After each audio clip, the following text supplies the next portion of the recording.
messieurs les ministres, Թանկագին Նիկոլ, տիկնայք եւ պարոնայք նախարարներ, տիկնայք եւ պարոնայք դեսպաններ, տիկնայք եւ պարոնայք թանկագին հայ բարեկամներ, շնորհակալություն թանկագին Նիկոլ այն ջերմ ընդունելության համար, որ դուք ցուցաբերել եք ինձ եւ այս իմ պատվիրակության այս պետական այցի շրջանակներում։ Դուք գիտեք, Ֆրանսիայի եւ Հայաստանի միջև բարեկամությունը ձևավորվել է ընդհանուր պատմության եւ անսասան եղբայրության հիմքում եւ այս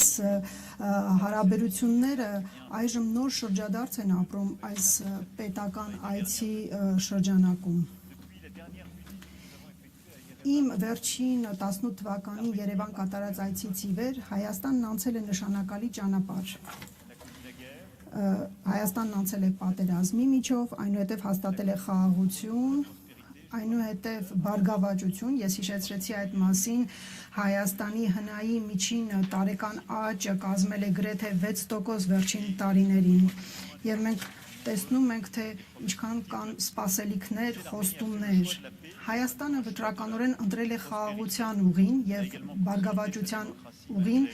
եւ ամրապնդել է իր ժողովրդավարությունը չնայած փորձություններին եւ Հայաստանը վճռականորեն շարժվում է դեպի Եվրոպա եւ Հայաստանը միշտ եղել է եվրոպական ընտանիքի լիիրավ անդամ, բայց այդ առաջընթացը եվրոպական քաղաքականության ոլորտում կարելի ասել ակնհայտ է ինձ համար այս վերջին 2 օրերին եւ այս ամենը 8 տարի առաջ հնարավոր չէր պատկերացնել, այսինքն կազմակերպել եվրոպական քաղաքական համայնքի հանդիպում Երևանում, կազմակերպել Եվրոմիություն եւ Հայաստան գագաթնաժողով Երևանում հնարավոր չէր պատկերացնել։ Այսօր մեր երկու երկրների միջև Հայաստանի եւ նաեւ Եվրոմիության միջև հարաբերությունների հիմքում ընկած է ներուժի զարգացումը։ Այսօր մենք նախապատրաստել ենք նոր փուլ ավելի հեռուն գնալու համար, մեծացնել ավելի շատ ներդրումները տարբեր ուրեմն եվրոպական դարպասների ծրագրի միջոցով ավելի մեծացնել գործընկերությունը պաշտպանության ոլորտում եւ նաեւ վիզաների ազատականացումը Եվրոմիության հետ։ Սրանք այն ծրագրերն են, որոնք կարող են ամրապնդել իրավական պետությունը եւ ավելի մերձեցնել մեր երկրները։ Սրանք կարևոր փուլեր են այս ճանապարհի վրա եւ վերջին օրերին մենք դրանք ավելի ամրապնդեցինք։ Վերջին 8 տարիների ընթացքում երկկողմ հարաբերությունները նույնպես զգալի առաջընթաց են ապրել եւ այն համաձայնագրերը, որոնք մենք այսօր ստորագրեցինք, ապացուցում են դրանց բազմազանությունը։ Այս համերաշխությունը նույնպես ավելի առարկայական է դարձել տարիների ընթացքում։ Այս համերաշխությունը հիշում եք 88 թվականի երկրաշարժի ժամանակ, ինչպես նաեւ 2020 թվականին բնակչությանը, տեղահանված բնակչությանը աջակցելու գործում մասնավորապես 32 միլիոն եվրոյի մարդասիրական օգնության միջոցով։ Ցանկանում եմ շնորհակալություն հայտնել քաղաքացիական հասարակությանը, որոնք համախմբվեցին արտգործնախարարության շուրջ։ Նաև տնտեսական հիմքի վրա է ընդլայնվում մեր հարաբերությունները։ Այդ դուք հիշատակեցիք կապակցվածության շրջանակում համաձայնագրերը Վանսի կոնստրուկցիոն եւ Ռազելբեկ ընկերությունների հետ համաձայնագիրը, որով կմեկնարկի Բարգուշատի թունելի կառուցման ծրագիրը, որը շատ սպասված էր այս կապակցվածության առումով եւ մենք շատ հպարտ ենք, որ կարող ենք նաեւ ջրային ոլորտում մասնակցություն ունենալ, որը շատ կարևոր ոլորտ է Հայաստանի համար, Վեոլիայի մասնակցությամբ ուրեմն ջրամբարների կազմակերպումը,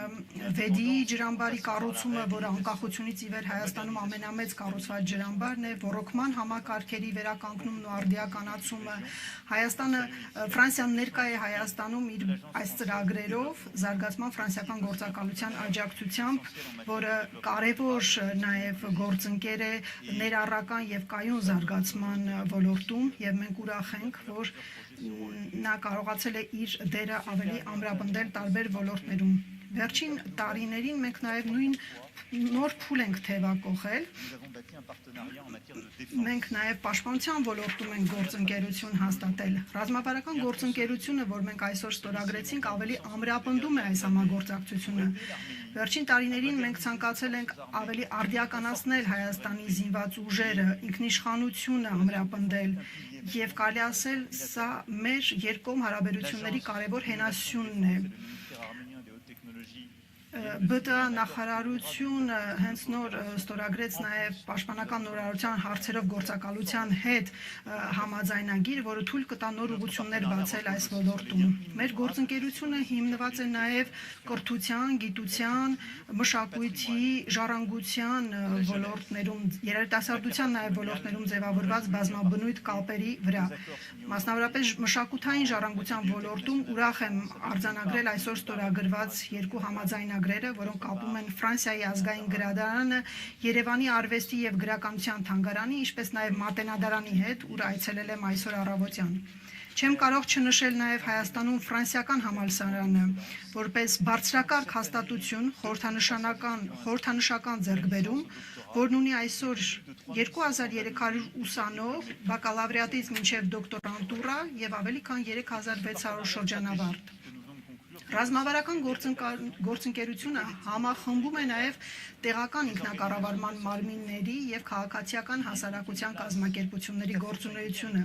որոնք առանձնահատուկ դեր ունեն Ֆրանսիայի և Հայաստանի հարաբերություններում, ինչպես օրինակ Գորիսում անցկացված ապակենտրոնացված համագործակցության 5-րդ համաժողովը։ Մի շարք ծրագրեր են իրականացվում համայնքների, ռեգիոնների մակարդակում տարբեր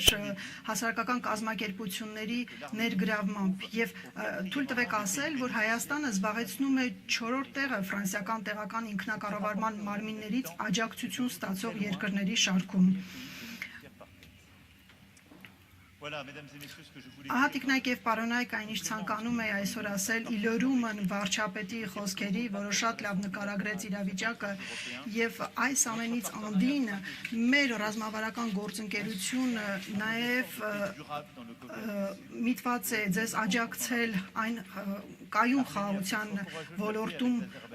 որի համար դուք խիզախ որոշում եք կայացրել։ Մենք ցանկանում ենք և հաստատակամ ենք ձեզ ուղեկցել։ Ես ցանկանում եմ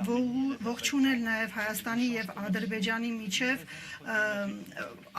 ապրանքաշրջանառության ոլորտում ուրեմն որոշ առաջընթացները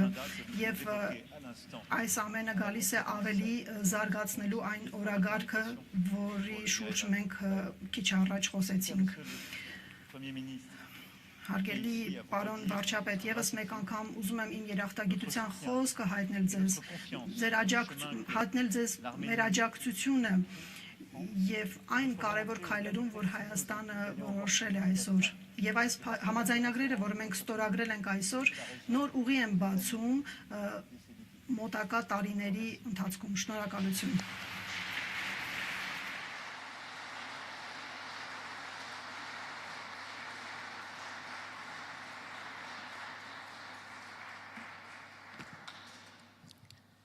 Շնորհակալություն մեծարգո նախագահ, շնորհակալություն մեծարգո վարչապետ, այժմ մենք անցնում ենք մամուլի հարցուպատասխաններին։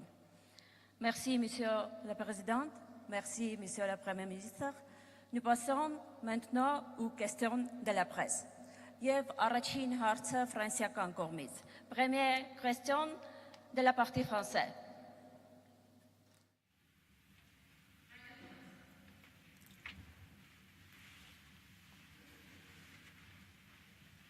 Bonjour, Ania Nussbaum. Բարև ձեզ, Անյա Նյուզբոն, բարև ձեզ պարոն նախագահ, բարև ձեզ պարոն վարչապետ։ Երկկողմ հարաբերություններից առաջ ցանկանում եմ իմանալ այսօր Հորմուզի ծոցում ինչ է տեղի ունեցել ԱԹՍ-ների հարվածների հետ կապված։ Դուք խոսել եք նաև Իրանի նախագահի հետ, ինչպիսի ուղերձ ունեք Թեհրանի համար եւ ֆրանսիացիների համար, արդյոք տնտեսական ճգնաժամ կարող է տեղի ունենալ, կուզենայի նաև ավելացնել մի քանի րոպե առաջ տիկին Վան դեր Լայենն ասում էր, որ Թրամփի մաքսային այս սպառնալիքների դեմ պետք է հավաքվել սեղանի շուրջ, կարծում եք, որ պետք է հատուկ ինչ-որ հարկադիր գործիք կիրառել դիմակայելու համար Թրամփի սպառնալիքներին։ Շնորհակալություն։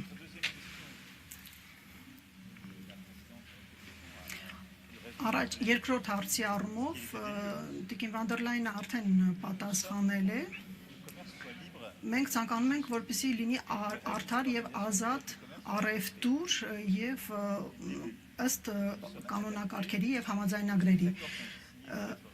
պետք է ուրեմն հարգել ստորագրված համաձայնագրերը, եթե դրանք կասկածատակ են առնվում կամ եթե որևէ երկիր պետք է սպառնալիքներ ունենա, այդ դեպքում պետք է Եվրոմիությունը միջամտի։ Այո, ամեն ինչ սեղանին է դրված եւ ես կարծում եմ, որ այս աշխարհաքաղաքական ժամանակահատվածում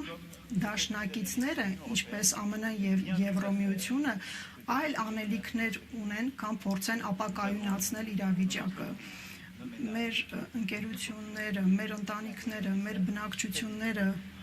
կարիք ունեն կայունության ուղերձի, վստահության ուղերձի։ Այո, ամեն ինչ սեղանին է, բայց հուսանք, որ խոհամտությունը նորից կվերադառնա եւ խոհամիտ կլինի, որպեսզի ամեն ինչ լինի ներդաշնակ։ Ինչ վերաբերում է ձեր առաջին հարցին, ես խոսելու եմ Իրանի նախագահի հետ, չեմ կարող ասել, թե ինչ եմ իրեն ասելու, բայց Ֆրանսիան ի սկզբանե նույն դիրքորոշումն ունի։ Մենք կոչ ենք անում բոլոր ռազմական գործողությունների դադարեցմանը, դիվանագիտական բանակցությունների մեկնարկին եւ հարգելով